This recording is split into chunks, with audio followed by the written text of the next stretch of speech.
पिछली कड़ी में हमने चर्चा की थी कि 6 जनवरी 1026 को महमूद गजनवी तथा चालुक्य शासक भीमदेव प्रथम की सेनाओं के बीच घनघोर युद्ध हुआ, जिसमें चालुक्यों की सेना परास्त हो गई तथा राजा भीमदेव युद्ध क्षेत्र में घायल होकर युद्ध क्षेत्र से हट गया।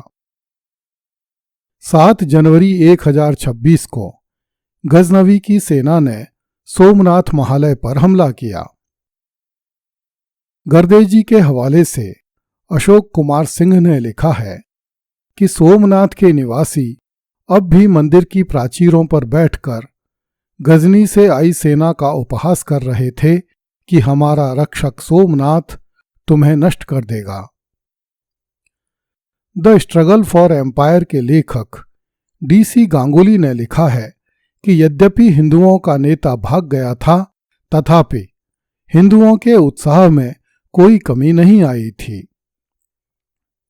महमूद के सिपाही सीढ़ियां लगाकर मंदिर की प्राचीर पर बढ़ने लगे। अबू सैयद गर्देजी ने लिखा है कि हजारों हिंदू सोमेश्वर के शिवलिंग के सामने एकत्रित हो गए। कुछ रोने लगे और कुछ प्रार्थना पूजा करने लगे। कुछ उच्च स्वर में गजनी की सेना से कहने लगे कि हमारा देवता तुम्हें यहां ले आया है, वह एक बार में तुम सब का वध कर देगा। गजनी के सैनिक जिहादी नारे लगाते हुए मंदिर प्रांगण में घुस गए।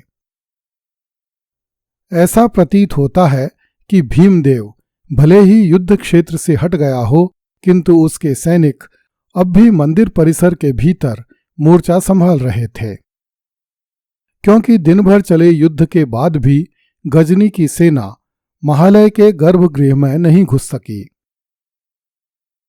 रात होने पर युद्ध स्वतः बंद हो गया। फिर भी मंदिर की प्राचीरों पर गजनी से आई सेना का कब्जा हो गया। 8 जनवरी 1026 की प्रातः मंदिर के भीतर का दृश्य अचानक ही बदल गया। मंदिर के भीतर हजारों नागरिक भी हथियार लेकर म्लेच्छ सेना का सामना करने के लिए आ गए। वे समझ गए थे कि उन्हें भी राजा भीमदेव की सेना के साथ मिलकर शत्रु का सामना करना होगा। उन्हें मृत्यु के दर्शन हो चुके थे। उनके हाथ में केवल इतना रह गया था कि वे शत्रु से लड़ते हुए मरें या चुपचाप शत्रु की तलवार के नीचे अपनी गर्दन रख दें। इसलिए सोमनाथ के हिंदुओं ने लड़ते हुए मरने का निर्णय लिया। वे अपने आराध्य सोमनाथ के सामने शीश झुकाते और झुंड के झुंड मंदिर से बाहर निकलकर महमूद की सेना से युद्ध करने लगते। इन नागरिकों के आ जाने से राजा भीमदेव की सेना को बहुत संबल मिल गया। 8 जनवरी को पूरे दिन विकराल युद्ध हुआ। महादेव के महालय में मौत का नंगा नाच हुआ। रक्त की नदी बह निकली और समुद्र की तरफ बढ़ने लगी। सैकड़ों चीलें आकाश में मंडराने लगीं और महालय की दीवारों पर गिद्ध निर्भय होकर बैठ गए। 50,000 हिंदुओं ने अपने आराध्य देव सोमनाथ के शिवलिंग की रक्षा के लिए अपने शरीर न्यौछावर कर दिए। इब्नुल अमीर ने हिंदू मृतकों की यही संख्या बताई है। वह युद्ध में मारे गए मुस्लिम सैनिकों की संख्या का उल्लेख नहीं करता है। 16वीं शताब्दी ईस्वी के ईरानी मूल के लेखक फरिश्ता ने लिखा है कि गजनी के सैनिकों को मंदिर में घुसते हुए देखकर मंदिर के लगभग 4000 पुजारी नावों में बैठकर समुद्र में भाग गए ताकि सिरनदीप नामक द्वीप तक पहुंच सकें, किंतु महमूद की सेना ने उनका पीछा करके उनकी नावों को डुबो दिया। 4000 पुजारियों के भागने की बात गलत लगती है, क्योंकि उसी काल के मुस्लिम लेखकों ने लिखा है कि मंदिर में 1000 ब्राह्मण पूजा किया करते थे। ख्वांद मीर नामक एक लेखक ने कामिल उत तवारीख में भी इसी प्रकार का वर्णन किया है। हबीब उस सियर तथा इलियट ने भी इस युद्ध का वर्णन किया है। फरिश्ता ने इस युद्ध का विस्तृत वर्णन करते हुए लिखा है कि सोमनाथ के समक्ष 3 दिन तक युद्ध हुआ। मुस्लिम सेना को युद्ध के दूसरे दिन प्रथम दिन की अपेक्षा कम सफलता मिली। तीसरे दिन आसपास के हिंदू राजाओं की सेनाएं मंदिर की रक्षा करने के लिए आ पहुंची। महमूद ने इन सेनाओं का सामना करने के लिए मंदिर का घेरा उठा लिया। उसने अपनी सेना के एक भाग को मंदिर की रक्षक सेना का सामना करने के लिए नियुक्त किया तथा स्वयं आसपास से आई सेनाओं से लड़ने के लिए तैयार हो गया। दोनों तरफ की सेनाओं में भयंकर युद्ध हुआ तथा लंबे समय तक विजय अनिश्चित रही। 2 हिंदू राजा ब्रह्मदेव तथा दाबिश हिंदू सेना में सम्मिलित होकर हिंदुओं का मनोबल बढ़ाने लगे। उसी क्षण महमूद ने घोड़े से उतरकर अल्लाह से विजय हेतु प्रार्थना की और फिर घोड़े पर सवार होकर अबुल हसन सिरकासियन के साथ दुश्मन की तरफ बढ़ा और अपनी सेना को उत्साहित करने लगा। मुस्लिम सेना ने शत्रु पंक्ति को तोड़ दिया और 5000 हिंदुओं को मार गिराया।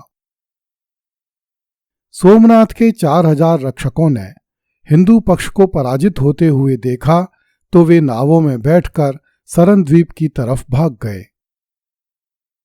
फरिश्ता ने लिखा है कि राजा ब्रह्मदेव ने भी गजनी के 3000 सैनिकों को काट डाला। ब्रिक्स ने भी इसका उल्लेख किया है। मोहम्मद नाजिम फरिश्ता के इस वर्णन को स्वीकार नहीं करता। इस प्रकार इस युद्ध का जो भी वर्णन हमें मिलता है वह तत्कालीन मुस्लिम लेखकों के वर्णन पर आधारित है। फरिश्ता भले ही 16वीं सदी का लेखक था, किंतु यह स्वाभाविक ही है कि उसने जो कुछ भी लिखा 11वीं शताब्दी के मुस्लिम लेखकों को आधार बनाकर ही लिखा। अतः इन मुस्लिम लेखकों के वर्णन के आधार पर कुछ बातें निश्चित रूप से स्थापित होती हैं। पहली यह कि यह युद्ध कम से कम 3 दिन तक चला। पहले दिन के युद्ध में राजा भीमदेव की सेना की मुख्य भूमिका थी।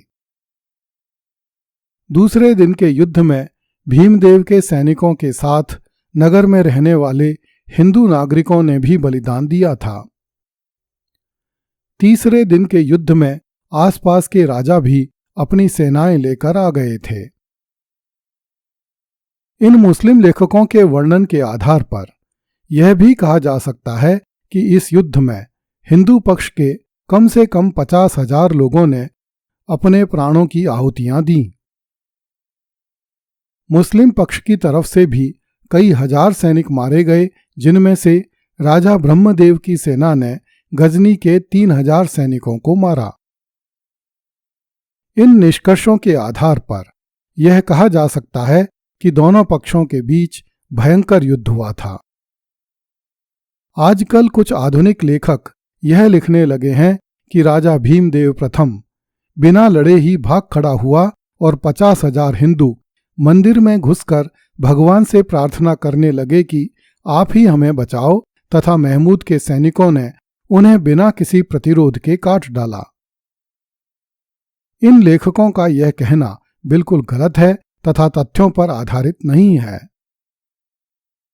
अगली कड़ी में देखिए, महमूद ने सोमनाथ का हजारों साल पुराना शिवलिंग भंग कर दिया। कृपया इस चैनल को लाइक, सब्सक्राइब एवं शेयर करें। धन्यवाद।